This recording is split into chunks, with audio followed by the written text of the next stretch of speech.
Well, ladies and gentlemen, my second camera isn't working, but whatever. 4 p.m. Canoga Park, California, coming at you hot from the 2LaneLIVE headquarters. We got a special guest today, Brad Richards. Who is? He's the VP of design at the motor company with Harley Davidson. So I can't believe we scored this one. Well, it's going to be great. I mean, we've had several Harleys in our barn. We've ridden Harleys across the country several times. We love the bike, and now we're going to talk to the guy that's part of the design. Absolutely. All that good stuff. But hey, if you had a chance yesterday to watch our first What It's Like to Go to Sturgis Without a Rally, I mean, this is going to be great. It's what, 8 to 10 episodes? Probably 10 episodes. And I think yesterday's had a lot of energy in it. We rode from St. George to Rock Springs. We picked up the ladies in between. Yeah. I thought Josh did a great job with the edits. Oh, it's fantastic. But it's kind of like took us back to our roots of a lot of heavy riding with some great sounds and just getting, now we're going to be getting into riding and interviews. Yeah, and I think so. The next drop next week, it looks like that's our Rock Springs to Deadwood. Yeah. And we happened to stop in the Boar's Nest. Oh, yeah. That was the earliest it's ever opened. We just got lucky. Total luck. Or as Fate. we call it, fate. Fate. And the girls were able to enjoy a Boar's Nest burger and a cheeseburger. And you had a chicken sandwich. I don't know where that came Well, because from. I'm going to boar burger out in a few weeks. Yeah. But But it was cool because the place had changed ownership too. yeah. So we were able to interview the older owner, Yep. the new owner, and his daughter. So, and they're not going to change anything. They're going to keep the same people working there, the cooks, and wait to see the footage of food we got from the They nest. let us do a behind the scenes thing, which was great. Yeah, if you haven't been to the Boar's Nest when you're in Sturgis, don't go there till like the second weekend because we'll be there the first week. No, I'm just kidding. I don't know where that was coming from, but that is typically our first stop every year that we've gone to Sturgis. Right. We go there a few times. When we're But it's our first stop generally. We grab a burger as soon as we get into town, and then we go do our thing, and we're back a couple days later. So yeah, and while we're in Deadwood, not only did we get to see the great town and enjoy the great town, but we got to have a great interview and talk with Scott Jacobs, the artist. Fantastic work. Can't wait for you to see that. The owner to the number 10 Saloon, Custom Cycles. We did a podcast with Jason while we were there, Yeah. which was great. We went to the Adams House, Adams Museum. We had a whole tour of the town there. So you got a lot to look forward to. Yeah. Well, What are we hearing? Someone's saying the video is a little glitchy, but unfortunately, I just don't think there's anything you can do about that at the moment. Huh. It looks clear on our side, right? Yeah, but you're seeing what I'm seeing. Gotcha. A little choppy. Huh. Interesting. Turn your Wi-Fi off, boys. Yeah, that's you. No way. You're plugged in Ethernet, aren't you? Yep. With the more Wi-Fi that we take up on the server. That's fun. So yeah, Anyway. Great time. We have friends across this entire country because of the travels and the people we meet, and it happened again in Deadwood. You want to go turn your stuff off, or can Josh do that for you? Says focus is off, man. We're just not with it today. Focus is off, huh?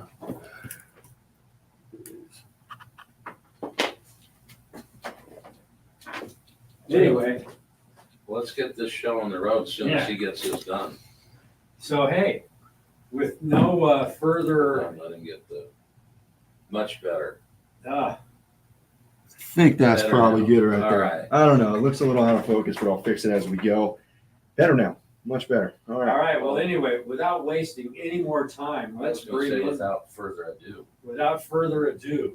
Let's get Brad in here. Yo, what's up, Brad? How you How are doing? you? Good. How's it Great. going? Thanks for having me. You're in New Mexico. Yeah, I'm in Santa Fe, New Mexico. Beautiful Santa Fe, New Mexico, where it is hot and a little windy today, but we love it out here. Awesome, That's awesome. awesome.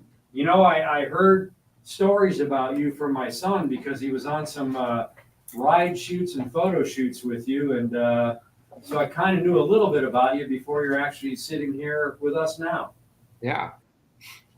Well, and it's also we met him in the parking lot here with Beef Spot. Yeah, the Beaver. The Beef. Yeah, you guys know Beaver. Yeah. And it Good sounds like thinking. you're born free. What? Yeah, I'll be at Born Free. Yeah. So do you know Grant pretty well then? Yeah, I know Mike and Grant really well. I was actually a Born Free builder, I think, for Born Free. I can't even remember now, 4, 5, 6, somewhere in there. Gotcha. Yeah, so I've known those guys for a long time, back from the blog days, when the whole traditional chopper thing was kind of firing back up. Well, we had him on a live a few weeks ago, and his father actually, as like a 17, 16, 17, 18-year-old, actually worked for my dad in Salt Lake City, Utah, in my father's cabinet shop that was behind our house. Wow, small world, huh? Yeah, my mom called and said, "Hey, do you know anything about this Born Free?" This was probably 5 or 6 years ago, and I'm like, "Yeah, well, how would you know about that?" And she's like, "I talked to Annabelle, which is Grant's wife, that's my mom, and Okay.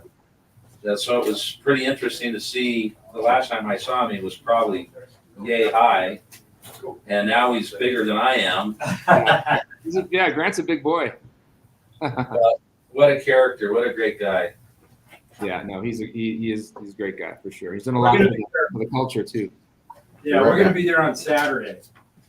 Great. Yeah, I'll be there Friday, Saturday, and Sunday. I think we're handing out 2 awards. An award on Saturday for like modern push rod air cooled performance, and then we always do a kind of a design Harley Davidson design team pick of the builders' bikes, and we hand out an award there that has a little cash attached to it, and it's kind of fun for us to go there and get inspired, and it's a way for us to to pay back a lot of the builders and the creative folks who've been inspiring all of us to build cool motorcycles and ride them. Absolutely. Yeah, that show has just bloomed, and I think they're looking at doing something in Texas or something as well. Oh, is that right? That'd be great. A little closer. Yeah, a couple of them. So I mean, you're into the building and the older bikes and all the. I've seen some of your pictures of that, and Yeah. we do so many miles a year, and it seems like for the last 10 years, every couple of years we go to our Harley dealership and get new bikes because we stack up the miles and we want to have these things that while we're focused on filming and interviewing, we're not fixing them. Yeah, sure. Well, and I think for us too, it's trying to be current, Yeah. and try to keep that relevant new model out there. That makes sense. It'd be fun to actually get on some old bikes and do a trip and see what that's really about. It's a whole different experience, because I think people see it as, oh, I'm going to break down, but a lot of times that's when the magic happens. You guys know that. You've been on the road enough to know that that's where the secret sauce lives, in my opinion. That's where you meet people. I agree. Yeah, we've almost every year, 7 years now with Sturgis, either coming or going, have had to break down some way, shape, or form. And twice we had to find welders out in these small towns to weld the pipes back together. Wow. It's usually custom pipes on these different bikes that have been with us that, Yeah. I was going to say, none of our bikes, modern bikes, I don't think welding is required for most people that ride out to Sturgis, but No, not at all. Not on the new stuff. But pretty cool. And we had Jason Sims in here a couple of weeks ago. He's asked us to maybe come down into Arizona and do a little bit of riding on some of the, I guess he's got a pretty good sized stable of bikes there. Yeah. He said, come down and I'll get you guys on some old bikes and let you really feel what that's I about. have to take him up on that. Yeah. yeah, you should do that. But you guys have been riding long enough to remember the older stuff, I'm guessing. Yes, Yeah. for sure. Yeah.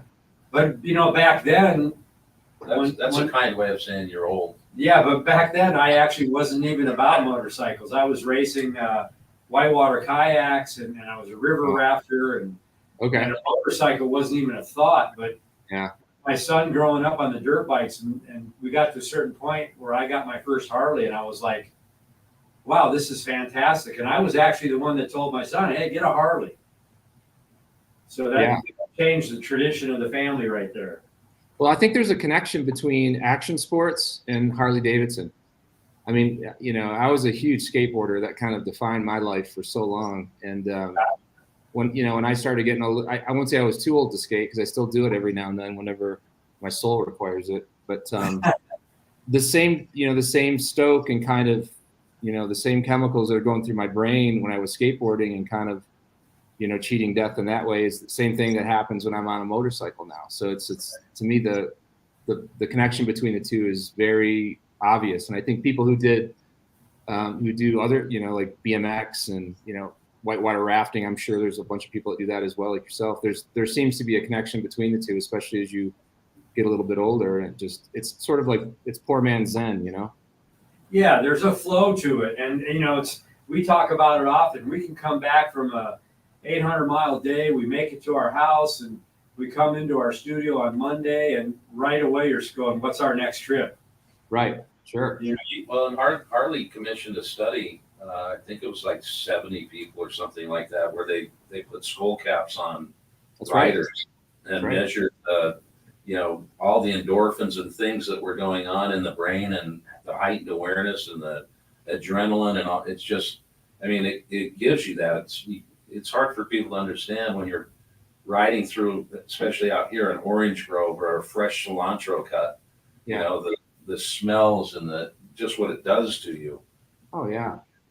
Yeah, I remember when we sponsored that study, and I think it was, I think to a lot of folks inside the company, I should say to a few folks inside the company, it was probably surprising, but to a lot of us, I think we all understood it. Maybe we couldn't articulate it, but we knew we had those feelings, and it's good for you, and yeah, getting out on the road and getting in the fresh air and seeing stuff you've never seen before is really good for you. So yeah, even with the reason we started the channel was to inspire people to ride, because the stuff you hear out there today in the mainstream news is not anything that we've seen the last 10 years of riding together. And we find these pockets in these towns and these great people and people that are warm and embracing. I mean, just the people of South Dakota most recently, we got there, red carpet, they hugged us like we were family. I mean, it was just, that's not shown that often. We have friends across this entire country. I don't know if you know, we flew into Milwaukee. We met Paul James at the headquarters. He had bikes waiting there for us. We went from Milwaukee to Maine. Man, was that fantastic. We met some great people along the way as well. Yeah. Ooh, BJ's a good guy. He's the real deal, man. Yeah. He's a fan. I was pretty impressed with his ice racing skills. Yeah, he's a good racer. He does super motard and ice racing and motocross. And I mean, he stays very active on the two wheels, that's for sure. How long have you actually been with Harley Corp? So I've been at the company, I think, 9 years now. Nice. And running the design team for 9 years. Prior to that, I spent, if you're interested in that, I spent 18 years at Ford Motor Company, and I was I kind of left Ford as a chief designer, and primarily working on F series, so F250, F150, Raptor, and then I was actually working in Cologne, Germany. I was one of the chief designers in the Cologne small car studio in Germany there for Ford. I just signed a 3-year deal to live there for 3 years, and they were, it started to send all my furniture that way. And I got this call that Harley Davidson was looking for someone to, to take over the design, running the design of the motorcycles. And I have a lot of fun. I have a lot of friends in Detroit that I grew up motorcycling with on Harleys, and they have a sick sense of humor. So I thought they were just, because some of them knew I wasn't at that time super stoked about going to Germany. I ended up loving it, but because I was kind of in the middle of building bikes and I had my shop, and it's like, okay, now I've got to go start all over in Germany. So I thought they were kind of pulling my leg, and so I didn't really answer any of the phone calls. And then finally I got an email that looked pretty official, and it just said, hey, we're serious. We're interested in talking to you about, Willie's old job. And I was just, I almost fell out of my chair. And so went home for Christmas. It was right around the holidays. And I went home for Christmas back to Detroit. That's where I grew up. And then flew over to Milwaukee and did an interview, and just, I couldn't believe it. And then, here I am. Hope I lost the audio feed, you guys. Can't hear you.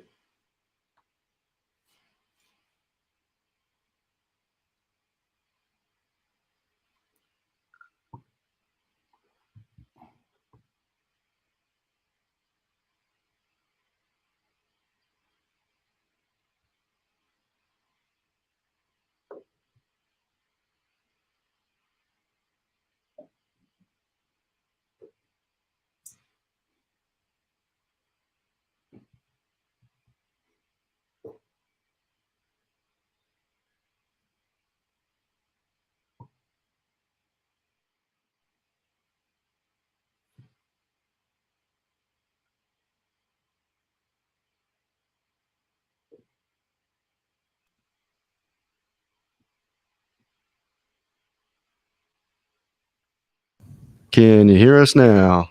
Yeah, now I can hear you. There we go. There it is. So were you into design your whole life? Did you go to college for it? What was your vibe?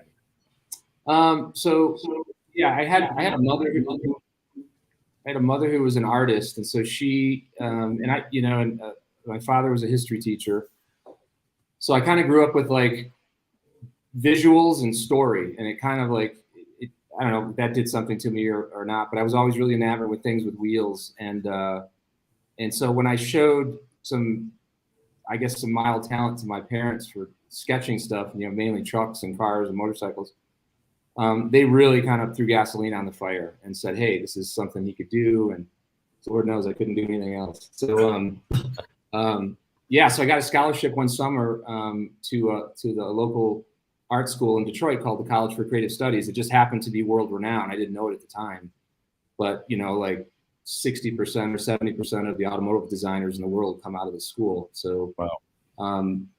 So I got in there and saw the clay models of the cars and motorcycles and just went, oh yeah, this is exactly what I want to do. And that's awesome because you worked at 3 major companies.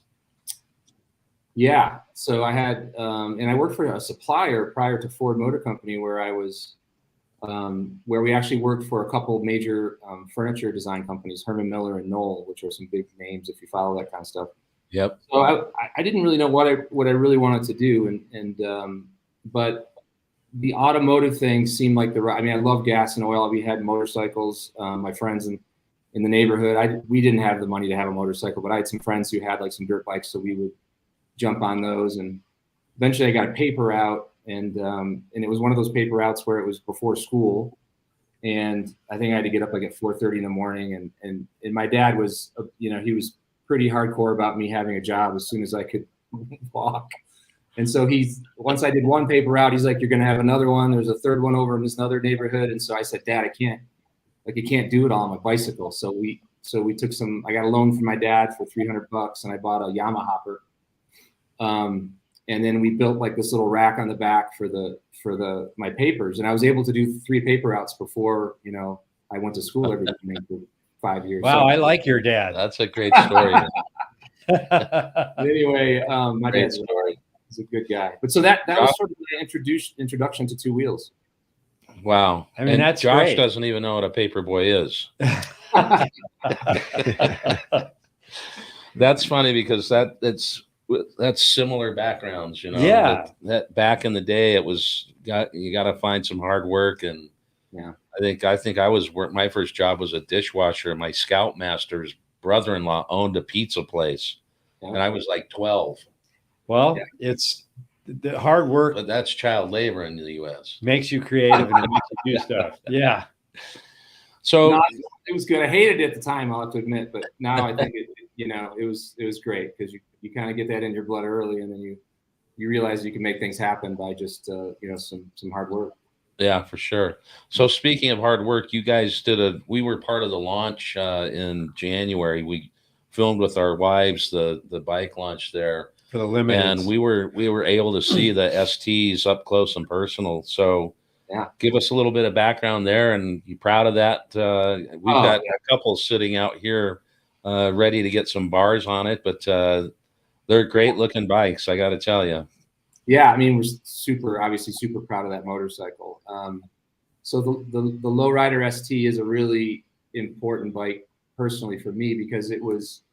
I have to apologize. The sun's setting here, so I'm getting like blown out. But that was a bike that I came on board. Like I said, I think it was about 9 years back, and we were getting ready to do the 2018 Softail launch. And just prior to that, I think there was an opening in the life cycle plan, and that's basically that's the plan we make every year in terms of like what bikes we're going to do and how much, we have a certain amount of money we set aside for the life cycle plan every year. And there happened to be an opening, and all of a sudden, I literally just gotten there. I was probably there a couple of weeks, and it was like, hey Brad, we have this opportunity. There's a box in the life cycle plan. You have this much money to play with. What would you and your team suggest doing? And so I went into the studio one Saturday, and when nobody was there, and we have a big wall inside the studio that designers constantly are putting up ideas on, like sketches. And so it's called the sketch wall. And so a lot of our meetings happen in front of that wall, and we decide what are we going to do? What's Pan America going to look like? What's Livewire going to look like? That's where all that stuff goes, and everyone can just kind of put their thoughts up, and then we can talk about everything as a team. So there was a sketch that Dice Nagayo, who's a phenomenal designer on my team, who he had done, that was his version of sort of like the ultimate dyno. And we happened to know at this time that this was probably going to be the last dyno that we did on the old architecture. So he had, I would say, probably, I can't even remember. I mean, he had most of the design. There were a couple things that I kind of poached from a couple other sketches. We kind of put some things together, and we made the bike and on paper. And then we decided to build one, and we built one. It took us about a week or two to build the bike, since a lot of it existed. And we added the bronze, and we blacked. And so everyone that walked into the studio was just like, "Oh my God, yeah, that is going to be a hit." And so that's what we presented to the executives at that time, and they pushed it through. And so we got the green light. We ran like crazy to try to get everything done in time because we were late, and just because it was usually it takes 2, 3, 4 years to do a motorcycle. This one was like 2 months. So we were really, Jeez. And so we got it done, and we really knew it was going to be a hit, and it was 16. I think it debuted in 16, and then it was a 16 and a half model, and then also 17. And so what I instantly tried to do is try to get it into the 18 Softail launch, because I knew the Softail architecture, and I know people are going to kill me for saying this, was better than the dyno architecture. It's lighter, it's more responsive, a bunch of stuff. So I knew that the Lowrider S idea would actually be even better on this new architecture. But we were just it was so late and we had kind of fired all those rockets. They were already kind of heading across the ocean at that point. We couldn't call any of them back because it takes so long to do a bike. So we kind of put it on hold and decided it would be a model that would come right after the launch, the second version of the bike. And so that's the version that everybody has now. And then of course the Lowrider ST we just launched this year. And that was just a natural progression of everyone using FXRP bits and FXRTs. And I think there's a bigger story to that motorcycle, and it's that there's a lot of younger riders, Harley riders, that frankly don't want to tour on their dad's Harley. Like, I get it.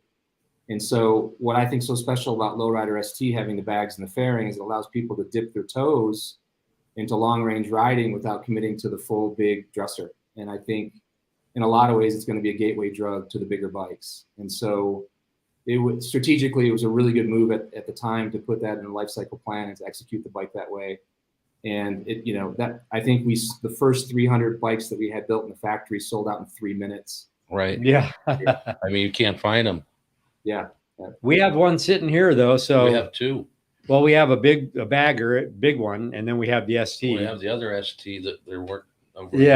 Lance's friends. So I got to ride one around. It was really fun. But what we saw happen too, like over the last 2 years, is a lot of the younger guys were going to Sturgis with us, and they were getting on baggers. Yeah. But now that same guy can do exactly what you just said. Yeah. They can get that ST with the fairing and the bags, and ride that for a while before they step into a awesome. And they can put some miles down, like 200 miles. Yeah. And be right there with the baggers, so we're not stopping every. Yeah. We took an FXR with us one year, and we stopped it, I think, every 90 miles. Right. Just crazy. Yeah, I have this theory about touring in California. You guys are you're the two perfect guys to ask this question if you let me do this. But we pay attention to California a lot in the studio because a lot of the trends obviously start here. That everybody knows that. That's nothing new. But we always wondered why the big touring bikes weren't catching on more. I think there's a couple things that were going on.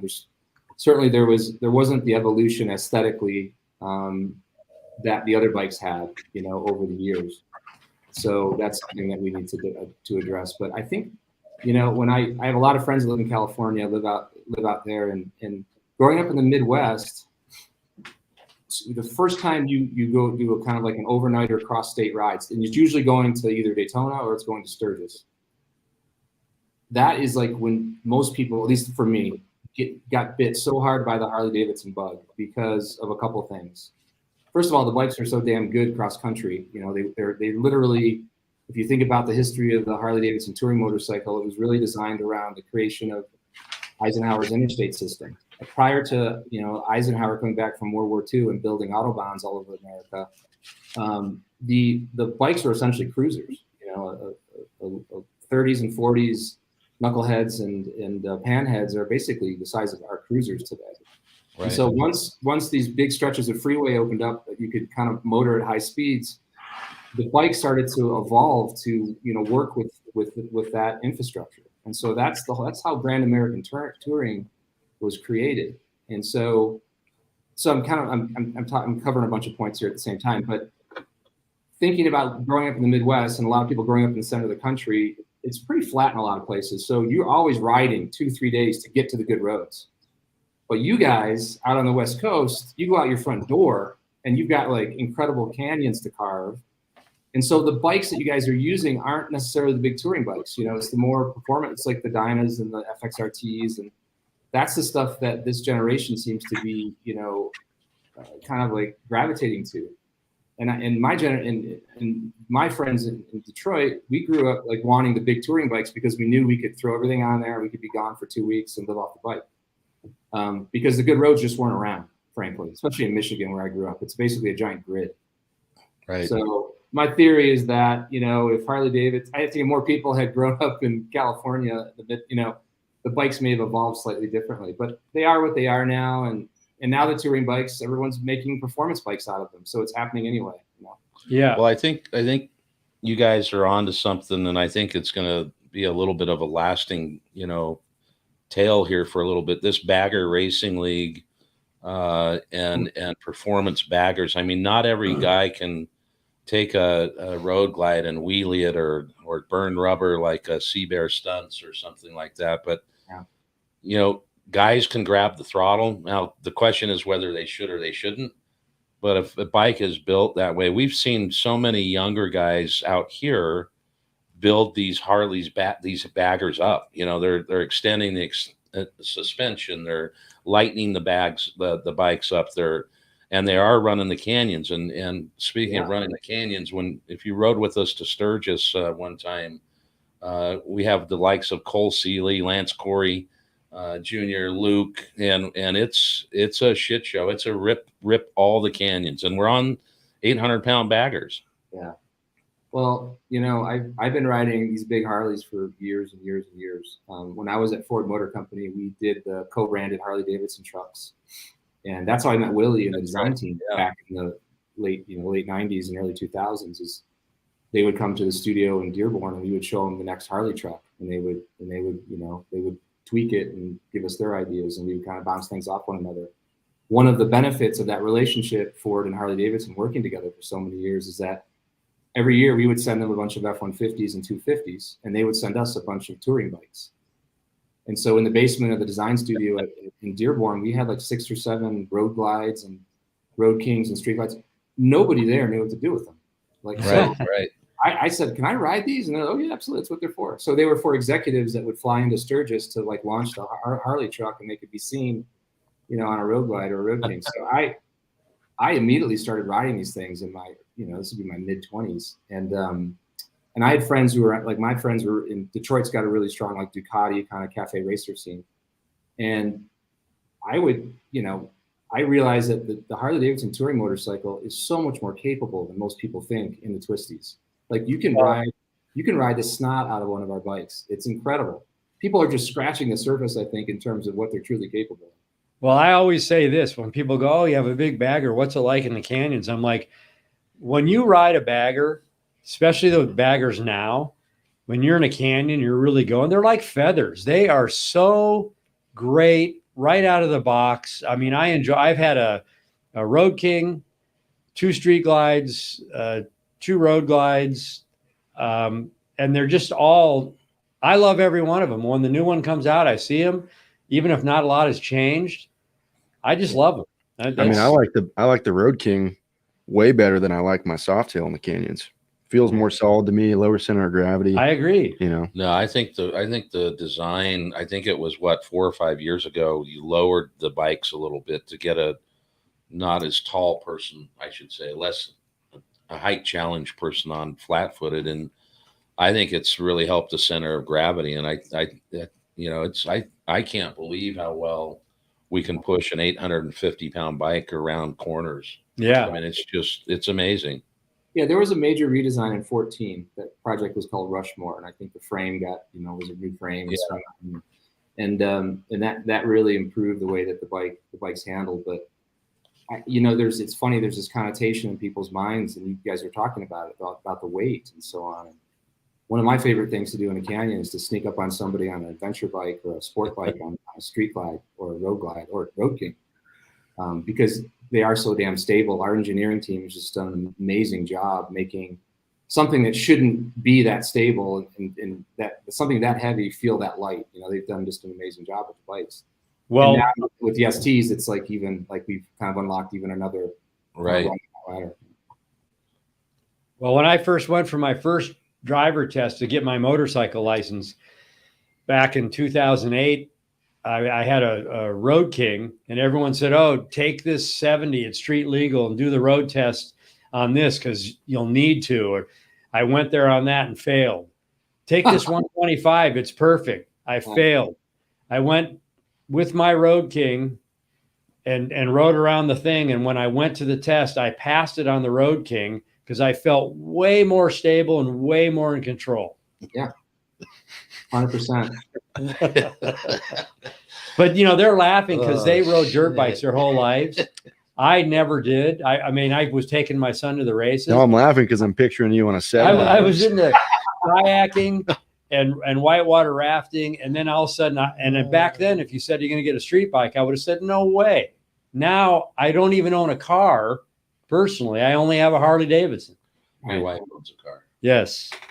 What was interesting to me on this reveal this year with the Road Glide, I think it tells me a little bit about where Harley's headed and still keeping with tradition. But when you guys shorten that front fender, that to me said, okay, we're really paying attention. We got to make some commitments here.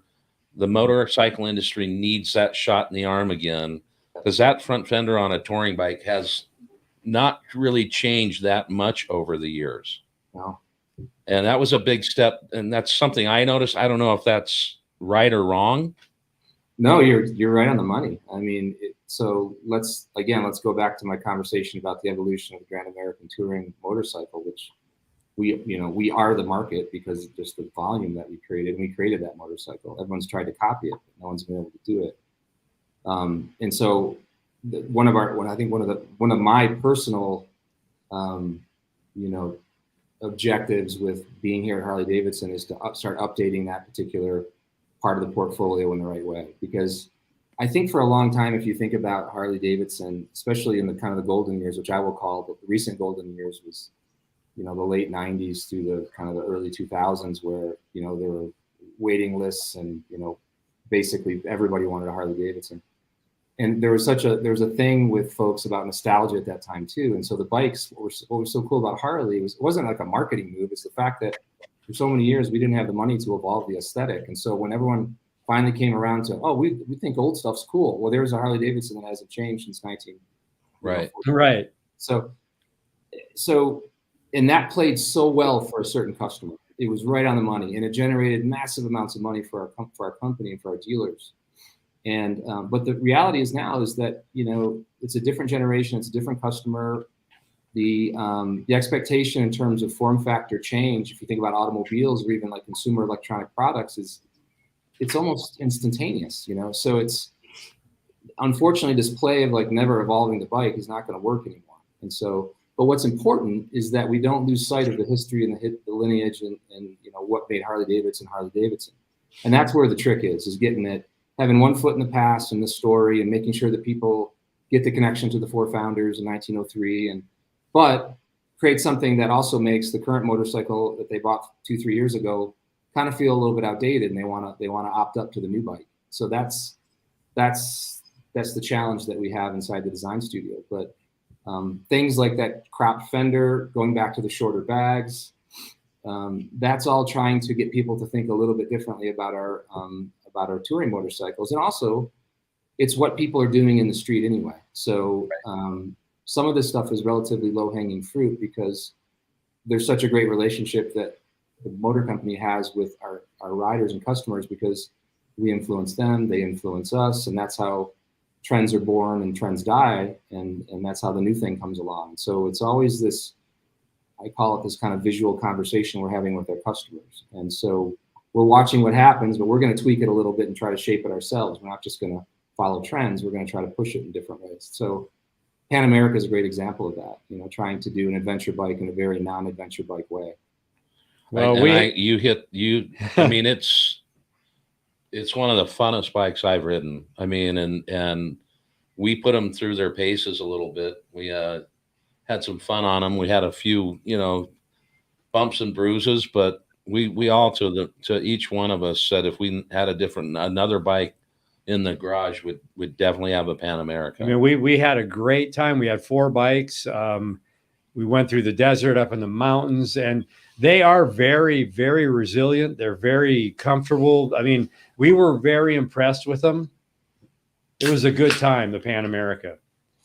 Yeah, it's a whole different deal. I love riding them because finally there's a Harley. I'm not worried about keeping it dusty or, you know, putting a dent in it. It almost makes it look better. Right. And well, we put handles all over that bike, to your point about dropping them and stuff or crashing them. And I mean, when we first started doing research on adventure touring, I took a couple members of my design team, and we came out to California and we took the BMW Adventure School. That's what we did. Yeah. And so we got out there on these big 1200 GSs out in the middle of the desert. And of course, the first sand wash we all hit, everyone goes down. And all of a sudden they're like, well, how do you pick up this thing? You know? And it's like, why don't they put handles on this thing? You know, like to me, there were just like some real logical things that were missing. It's like, God, there's such an opportunity. And then, you know, we got back to the studio and I kind of reported back, had a really interesting conversation with the person, Jim Hyde, who actually runs that studio or not studio, sorry, but runs the adventure school for BMW. Yeah. Hyde Adventures, right? You guys don't know if you met him. He used to be a great guy to talk to on your show, by the way. We met him. We met him up at Zakar. Yeah. Yeah, exactly. Yeah, exactly. He was just like, hey, so it was a funny story. I was there. We didn't tell him who we were. We didn't want anyone to know that we were thinking about adventure bikes. But a bartender at his little lodge used to date one of my best motorcycle buddies back in Detroit. So I walked in. She's like, oh, that's Brad from Harley. No way. No way. So he comes over and he's like, I think I know who you are. And if you're thinking about doing what I think you're thinking about doing, he's like, you got a huge opportunity here because frankly, he's like a lot of these folks that are buying big GSs, they're coming off Harley touring bikes because it's kind of the next chapter in their riding careers, these guys, and they want to go off-road.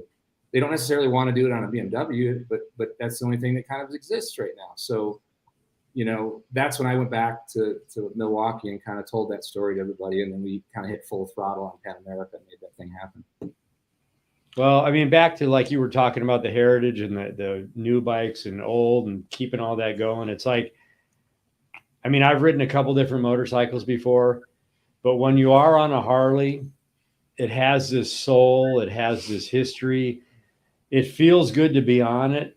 And the feeling, it's hard to explain. I can say, like, you can get in a regular sedan and drive a car and it's just going somewhere. I used to have a 63 Bug, but when I got in that and I had the stick shift, there was this smell. There was this whole spirit and soul of like, it made the drive fun. Well, that's what I look at with Harley. It's like you get on these bikes and you're going to go to Arizona, you're going to go to New Mexico, you're going to go across the country. You actually feel good being, the bike is part of the journey that makes it so bitchin'. Why don't you tell them about Route 66?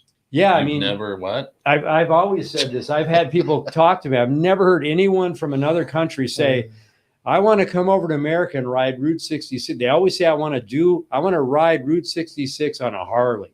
Yep, that's right. There's a reason for that. Oh yeah, 100%.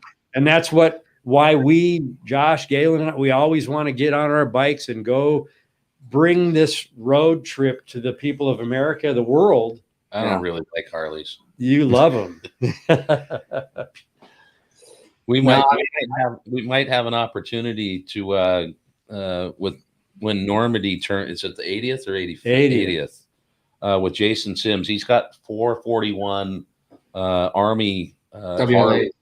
Yep. Yeah. Mhm. And he may end up taking those overseas, and we're seeing if we can get some working going on here and get ourselves over there and be on current bikes and do a whole tour with him. He's done it before. And how cool would that be on the 80th to show up with the current Harley and a 1941? We've already talked to Matt and a couple people over there, Paul, and they're really liking the idea. So it could be a special Maybe you'll trip have that to we join do. us, Brad. Oh my God. So I have a couple of friends who did that a few years back. I don't know if it was the 70th or 75th anniversary of. Was it Jason? No, I don't know if they had WLAs, but I think it sounded like it was a crew over there. I don't know if they were out of Europe, somewhere out of Europe that had the WLAs, and they did it. They went from Normandy to Berlin. I thought that was We want to go from England to Normandy to Berlin. Yeah. I mean, it'd be amazing. Pretty cool. Yeah, I've always wanted a WLA. So we'll let you know when we're doing it. Maybe you'll join us. Oh my God, I would love that. And Josh, what were you going to say? I don't know what I was going to say. You were looking over here. Did we have a comment? I think There's you a can lot see of the comments. comments. I was thinking of saying, I had a thought this morning. I was like, how great is it? Today's a special day. I get to wake up and I get to ride a motorcycle. It's like every other day, but it's still special. So just so you know, Brad, the three of us here in this studio, every single day when we show up here at this office, we're all on our bikes. Road King, Road Glides. Every day we ride. It's rad. Are you guys hiring? Yeah. Well, I just I think it's great to hear kind of your thoughts on these bikes. What I know you can't give away too much, but where do you see the next couple of years looking like? Well, yeah, I mean, I can't give away any product news, but I can tell you that there's going to be pretty much everything we've talked about. There's going to be something that's going to speak to that. So, right now with Jochen Zeitz on board, he's our CEO. He's really, kind of helped us rethink the culture and kind of reset the way that we do business inside Harley Davidson. And I think, he's a guy that has a lot of soul and a lot of spirit. Speaking of soul and spirit, Lance, and he understands the emotional connection between our products and our customers. And I think that's the one intangible thing that a lot of competitors, they completely don't see that that's an important part of the value proposition. And it's something you can't fabricate or make overnight, or figure out in a focus group. It comes from, 119 years or wherever we're at, in terms of the life of the company and the lineage and the story of the four founders and everything else that's come afterwards. And I think Harley Davidson is just something about it. If you have the sensibilities and you're kind of tuned into the history of this country and what made this country so great and what makes it so great. It's not perfect, but there are some bright spots here in this, with the country. And I think Harley Davidson is one of those things. It's kind of standed the test of time. It's been down in the dumps. It's, we get our nose bloodied a little bit every now and then, but we always bounce back and people want us to win. And I think when you're on one of our products, that just comes out, and it's something to do with the purr of the V-twin. It sounds really kind of cheesy, but it's true. And all that history wrapped up in there, and kind of all those explosions as you're going down the road, life and death is happening. It's primal. Right. So this is all important stuff that's kind of, it's tough to put on a spreadsheet, and kind of replicate it. It's kind of organically happened, and we have to preserve it, and we have to recognize it, and we have to evolve it. And so that's what we're doing. And I saw, I read something on him. I don't know, it was a few months ago, but his idea of trying to get Harley back into the used bike kind of market to get, riders into maybe a more affordable price point, but just to get them to ride. 100%. And makes a lot of sense. Right. Well, I mean, if you think about, there's just, in a lot of ways, our biggest customers are all the used motorcycles that are out there, because I know we joked around at the beginning of this interview about Harleys breaking down, but let's be honest, they don't really break down anymore. No. And so you don't find Harley Davidsons in landfills, and they're family heirlooms, and they get passed down from generation to generation, which is great. The problem is there's a lot of them that are still out there, you know, and so we really, you know, whatever we come out with that's new has got to be better, and it's got to be, you know, it's got to be more attractive. And so there's always going to be a huge market for the used bikes. You know, I have 14 Harley Davidsons starting from the 30s on. So I'm one of these people that wants one from every era and tries to have one because I love the way each of them is a little bit different, but at the same time, the same, that connection that Lance was talking about.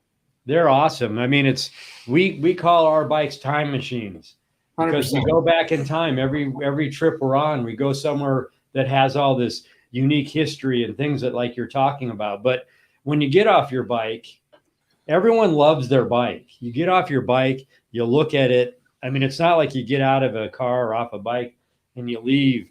You're looking at it and you're making sure it's part of your family. Why do we take so many pictures of it? We got photo albums of our bikes, you know. It's about self-expression, you know? Yeah.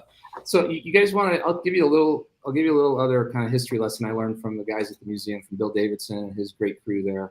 All the Bills, there's a bunch of Bills there.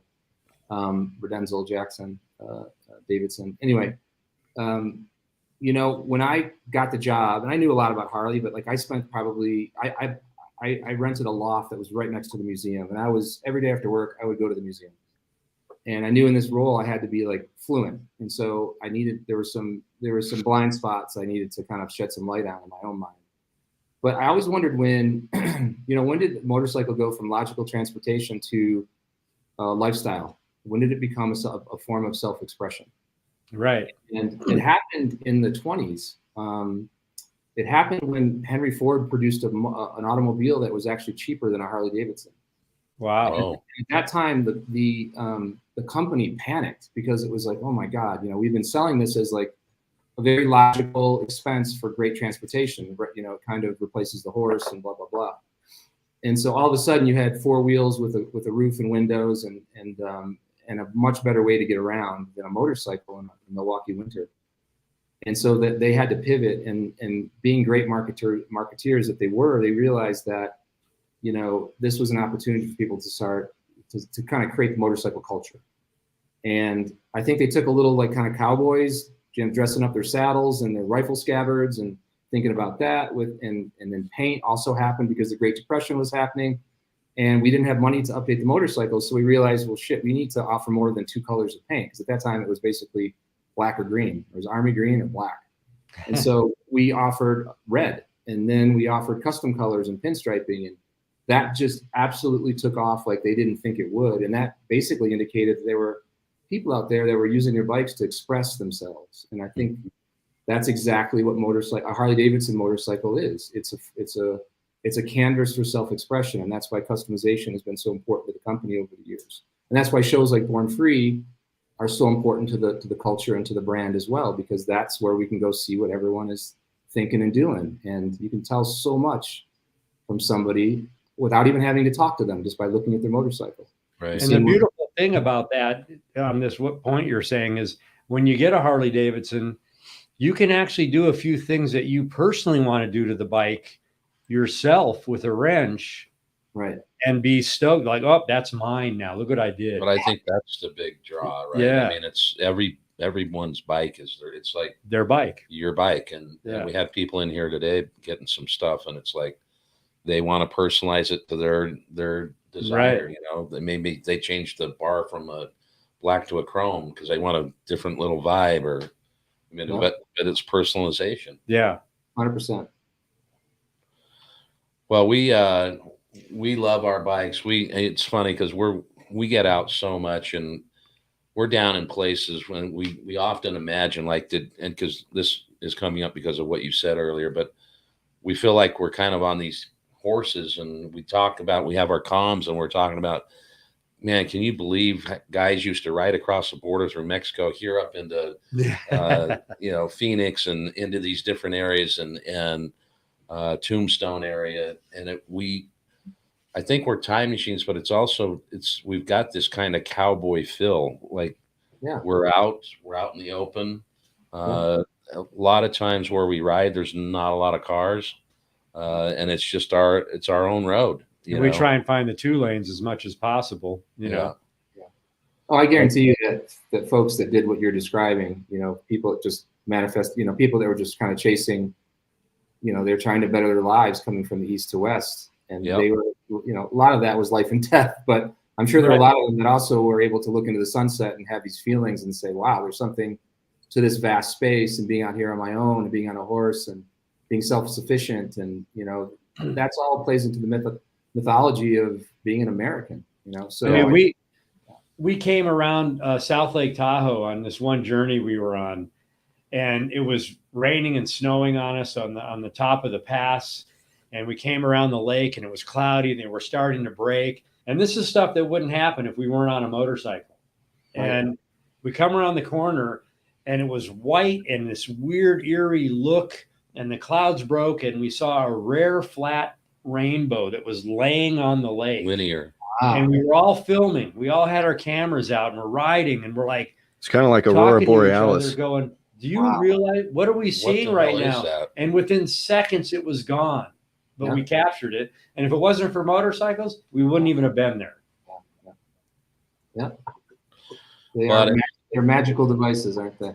Yes. Well, and even, I mean, if those of you that haven't watched the drops with Aaron Baker, you should take a look at those. But that Brad became this, we took this guy to take him on a ride, and he ended up having a chase car with his family, and had his wife and his daughter. And this is a guy, mind you, that couldn't walk 22 years ago. Right. Was wheelchair bound, was invalid. He had needed help, and to watch his family and to see his smile on every time we rode up next to him or rolling around, and to hear his story. And you got to watch these drops because there's something in every one of them that is inspiring and is really a dedication to his mind and overcoming such adversity. He thought he'd never be able to ride a Harley up journey, and that's what it became. It became a spiritual journey for us, watching him and learning from him. And it wasn't a ride anymore. Well, what did he say? He said he had dreamt of riding a Harley Davidson, and it came true for him. It was amazing. Oh, I saw both episodes. I think with just I saw 2 episodes. Yeah, there's 4, I think. There's 4, but it's still, I mean, it was incredible. Check those out, but it's just that it speaks to that. And he's like, I never thought I'd get my Harley up here. Right. And he did it, and he accomplished something. He did 700 miles, his longest trip. And to watch him have to move his leg and lift his leg over the tank and strap his hand to the throttle tube. And we're in a really bad windstorm, and he was just locked in behind his windshield with one arm. And you go up next to him, and he just a big cheesy grin at you. It was cool how he was bumping into buddies too in his hometown. Yeah, that was so random too. That was unplanned. The guy was checking out the surf. Yeah, that's the universe right there, my friend. And we're in it. That's right. No, that was really special. You guys, that was a cool thing to watch. We had fun. That's the thing. We're having fun. People always say, well, you guys, we want your life because you get to do whatever you want, Yeah. We work for it and make it happen, but it's all about the travel. It's all about the journey. Well, you only go around the big ball one time, so you got to. Yeah, exactly. Well, we're excited to see what comes up out of the Picasso of Brad and the Harley Motor Company. Well, it's a team effort. I say that to everybody. It's fun to lead the design team, but there are literally thousands of people at Harley Davidson that bring the bikes to life, and from us to the engineering to the folks in the manufacturing facility putting the bikes together, putting their souls into the way they're manufactured, to somebody at the dealership kind of sweating a sail, or someone doing an oil change. It is a team effort. So, but thank you. It's called synergy, right? Yeah, that's right, 100%. Well, and look, I mean, it's been a tough couple of years with everything that's been going on. It's been good Yeah. or some because people now want to get out more. So Yeah. more motorcycle part sales, more sales, but it's also been a challenge to get some of that stuff. 100%. So hopefully we're kind of getting through that role. And yeah, I think look, we are. I think we're yeah. seeing. I think we're seeing the you know, I'm knocking on wood here because you know, I don't want anything to go the other way, but it seems like things are moving forward. Who knows what's going to happen? But you know, we did a pretty good job of keeping the bikes coming out of the factory. Yeah. Given the last couple of years, you know, we only had a momentary shutdown here just a couple of weeks ago, and that was really it. So bikes are starting to show back up into the dealerships now, and we got some new stuff coming. So stay tuned very soon. So yeah, the machine is functioning, and we can't wait to show you what's next. Oh, we can't wait to see. You know, it's really cool as well. The letters and the phone calls and the people that we talked to that said, because of watching you guys on your journeys, my dad and I got motorcycles, Harley Davidsons, and we're riding together again. We used to as kids, now we're doing it again. So we get a lot of that inspiration, which fires us up to do more. It's amazing. Good. Thank you. And thank you so much for being such great ambassadors of the brand and the sport. You guys are We love it. We really appreciate it. Are you at liberty to talk about the shutdown or not? Because there's so many different rumors out there. I mean, I think what's out there, what we released is the truth. You know, we don't try. We you know, Jochen makes it kind of, it's non-negotiable that we don't try to pull the wool over anybody's eyes with anything. We try to be as authentic as our motorcycles. That's kind of our approach. So, yeah, we had an issue with a component on a motorcycle that we were just, you know, we probably could have, you know, some people might have argued we could have kept making the bikes, but you know, we're not like, we want these, I mentioned these bikes, they're heirloom products and they're going to last forever. And how do you make an heirloom product last forever?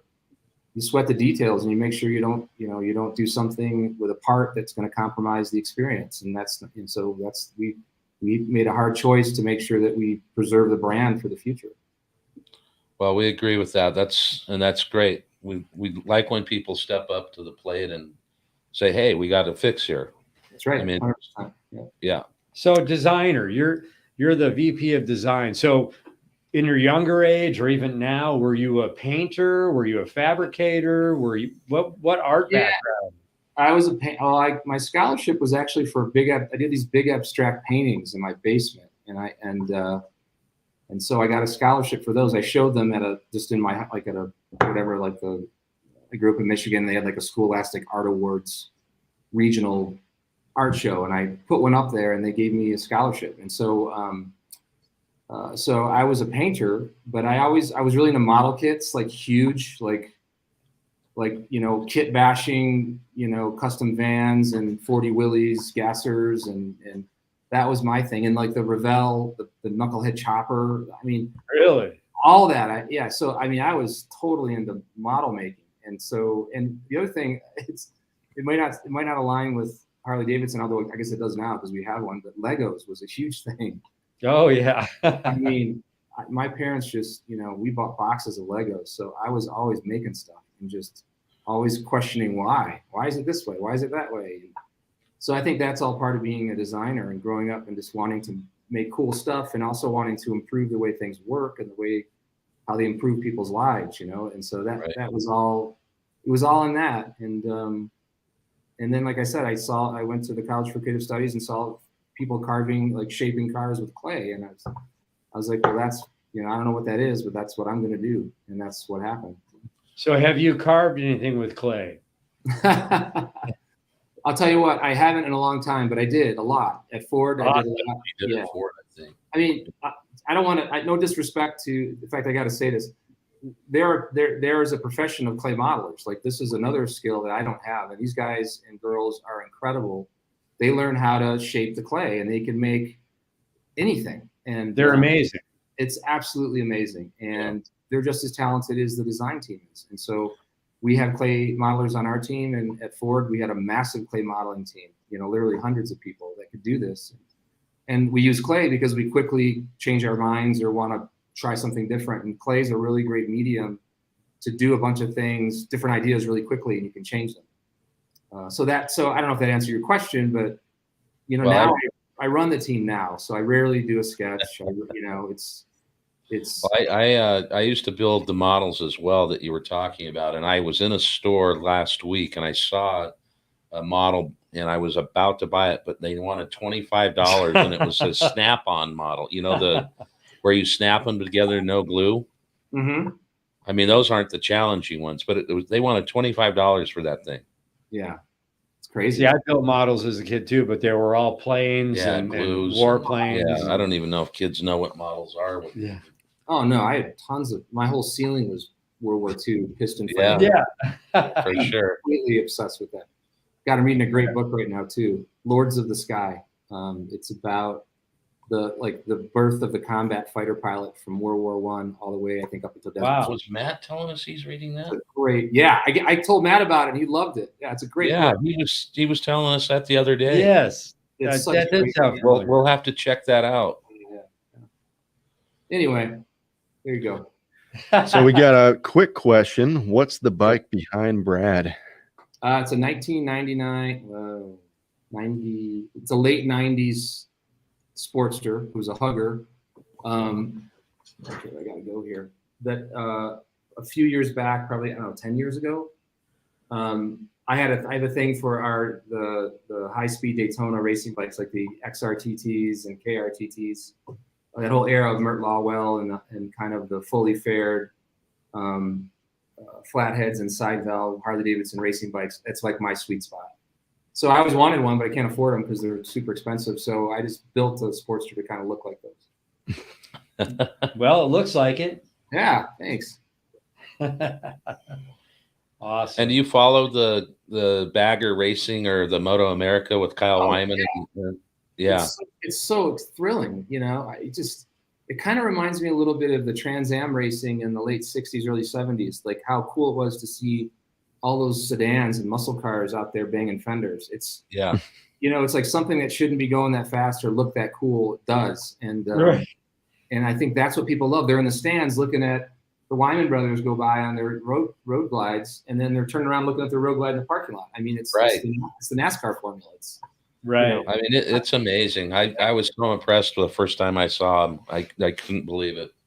Yeah, it just defies like physics when you see how far they lean them over, and it's great racing. You know, everyone it's really thrilling to see the different marks and all the different folks kind of approaching it and trying to design the bikes in different ways to be competitive. And I think it's just going to get bigger and bigger personally. And the only thing that I wish is that we had there was some kind of a great road course in Sturgis, because that would just be incredible. That'd be awesome.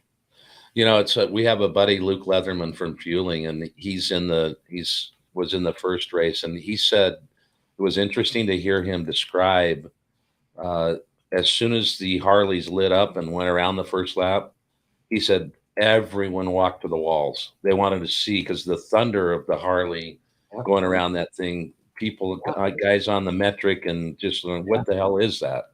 I know. It's Harley Davidson is look, sound, and feel. And so there's nothing that kind of sums that up like the Bagger Racing. I mean, it's so exciting. It just gets it. It's like watching Top Fuel dragsters, you know, they just feels like your lungs are being sucked out of your throat. You know, it's incredible standing next to one of those when they go on.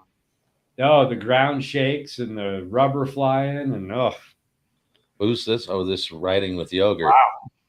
Happy to do it. And yeah, I mean, thank you so much for supporting the brand Riding with Yogurt. And he's got a little backstory. So this is full, throttle therapy for him. Well, I mean, I think for all of us, let's face it, we all have days where we need to get on the bike, you know, and it's either to decompress or get fired up or something, you know. But they're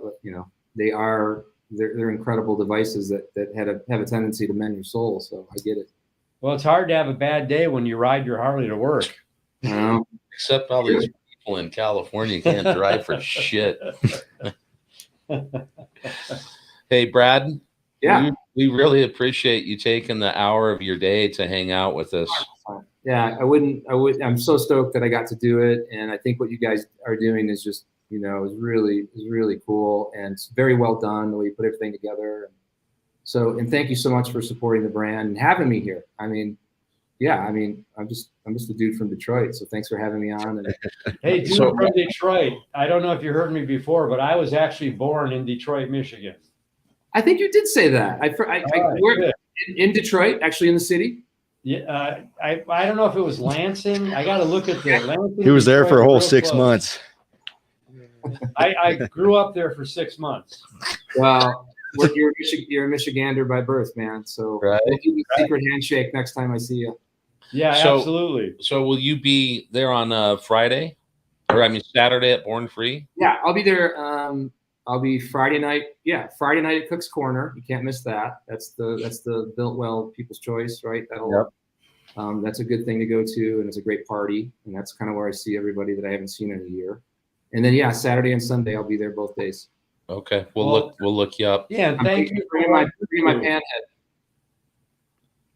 That'll be awesome. I'm stoked to see all the builds there, and we're kind of teeter-tottering with how and if we want to film it. But if we do, it's kind of, in my mind, going to be all about the bikes and the people, which is Yep. kind of all the festival's about. Not the anyway. hot dog lady. Hot dog lady might be there if we're lucky. Or the glizzy gobbler, as some of the people have said. I don't know. You could probably leave a camera on a tripod and just hit record, and people would watch it because it's there's just something going on all the time. You know, it's Always Right. something. Right. happening. Well, yeah, thank you for what you do, and thanks for joining us. And we love being part of the family and Yeah. enjoy it every day. Let's go for a ride. Let's dig up some WLAs, man. Let's That do sounds it. like- sounds like a party to me. Yeah, I dig it. All right. And, we'll Next chat. weekend, that would be great. Yeah. Well, we met Scott Jacobs as well before we leave here. Do you know him? I haven't met him, but I know his work, of course. Everybody knows Oh, Scott. In his studio, and it's in lead, isn't it? It's in Yeah. Deadwood. Deadwood. Historic. Yep. That's right on the street. But I'm sure with your art background and design background, he's such an incredible guy. And he didn't know us at all. We didn't know him. Yeah. Just embraced us, took us on a tour through his store. He's got some strap tanks. He's got some older Oh yeah. bikes. He's got a decent collection there. And Shit, he had his wife waiting in the car for 45 minutes because Yeah. they were on the way home when we pulled up, and he was like, "Oh shit, I forgot." But I but mean, if there you was get a people. chance, check him out. There was people we interviewed elsewhere in Deadwood while we were filming the series, and we brought his name up, and every single one of them was, man, it's an incredible family. You know, they all had the same experience we did, and there's just a great part of the culture. Yeah, 100%. And what a great place, the Black Hills, man. Yeah. You can see why the rally started there. It's one of the best places on earth to ride a motorcycle. And he moved out of San Diego. Yeah. So yeah, there you go. That tells you something there. That's the most perfect climate in the world, and he goes into the snow. You know, in Sturgis, you can have a totally different experience every day if you go to that rally. Whether you're going to Devil's Tower or the Badlands or Needles Highway, or you go to Sturgis for the party or to the campgrounds. I mean, every day is a totally different experience. I love Sturgis. I think. Are you going to be in Sturgis this year? Yeah, I've only missed one in 24 years. I think So- we're going to be doing a meet and greet at Harley Davidson. Okay, cool. Well, I We're will. going to ride with Matt. Matt was talking about doing a ride, so I don't know if that. If you guys are hooked up with Matt, well, I'm sure I'll see you guys because he always tends to bring me into that orbit as well. Okay, cool. Cool. All right. Well, hey, great. Thank you. Enjoy your evening. And are you a father? No, I'm not a father. All right. I'm a Well, husband. happy Father's Day anyway. Yeah. Okay. I have a dog, so. Okay, that works. All All right, right. man. Thanks so much for the time. We'll see you down the road. Yeah, 100%. We'll see you down the All road. right. Thanks, Brad. Boom. Oop, tune him out. Wow, that was Well, great. good times. Yeah, great times with Brad. That was awesome. We learned a lot. He sounds like really a good guy, fun guy to talk to. We met him just in the parking lot. Yeah, Thank you, Beeb, for bringing him by. yeah, And here we have him on the show. It's the VP of Design for Harley Davidson, Right. the motor company. good stuff. Good stuff. What a great day. So Well, we got this Wednesday coming up. The drop is going to be And we just dropped one, which was the really first great. one, which first was of the awesome. series. That was And- kind of more yeah. highway miles, just ripping to get out there. But this next one coming up, I'm super stoked for. It's kind of, we found a way to get our first kind of interview in there, little documentary style deal. So It's all about Sturgis for the next few months on the Yeah, it's videos dropping. So It's going to be fun though. Hopefully you're not going to get tired of it, but I think we've No got way. some great stories to Yeah, tell. no way are they going to get tired. How lucky are we? Fate. We get to do this. Yes. And we get to hang out with Brad Richards. So we love all you guys out there too, guys and gals that hang out. We got some good stuff coming up with the ladies as well. I'd also like to say we dropped Thrash and Supply. We're going to have Lance. We're going to have Go-Go in next week. We're going to have Lance Corey in at the end of the month. He just came up with this incredible top tree gauge relocation kit. He's got extender. He's got wiring harness. I mean, it is on fire. We started sending some out today. The rest will go out tomorrow, but you got to check out 2LaneLIVE.com. the website. Check it out. So we had fun. Thank you for joining us. You know the story. Subscribe. And we do have a new Sturgis tea coming up. Oh, Whoa, you spilled the beans. So I think we're all Sturgis all the time for the next 2 months. Yeah, you know, it's worth it. Fantastic. Thumbs up, mash the bell, give us a comment. And you know one thing notifications. too. One thing what? Before we've split, there's a lot of great people out there. And if you're out in town and you're walking around, if you're at a restaurant, you're at a ball game or anywhere hanging out, and you see a veteran, say hi to them. Shake their hand, see what's up. You'll find out there's some cool people out there. And just in closing, we got a patch from EMT Navajo Nation. That's big. And we were in Kayenta and we saw an EMT there. We told him what we do.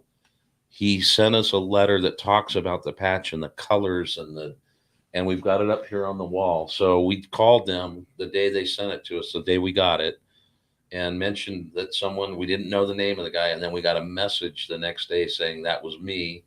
And thank you for the call. That meant a lot. So we go through Navajo Nation, through Valley, Monument Valley, and they actually sent us a patch. We have pretty damn cool. It's pretty cool. And we got the Long Beach guys brought us some coins yesterday. So, or a couple days ago. Wall's getting thick. Send in those patches. And hey, awesome. You guys have a great evening. And then real quick from Sapito Boy, he painted his helmet. Said thanks for my awesome new helmet. Boom. Sapito. You got it, man. I gave him that message earlier today. Thank you for sending the email. Yes, we're glad you're stoked. So we'll see you guys down the road, man. See you at Born Free. Down that road. Boom.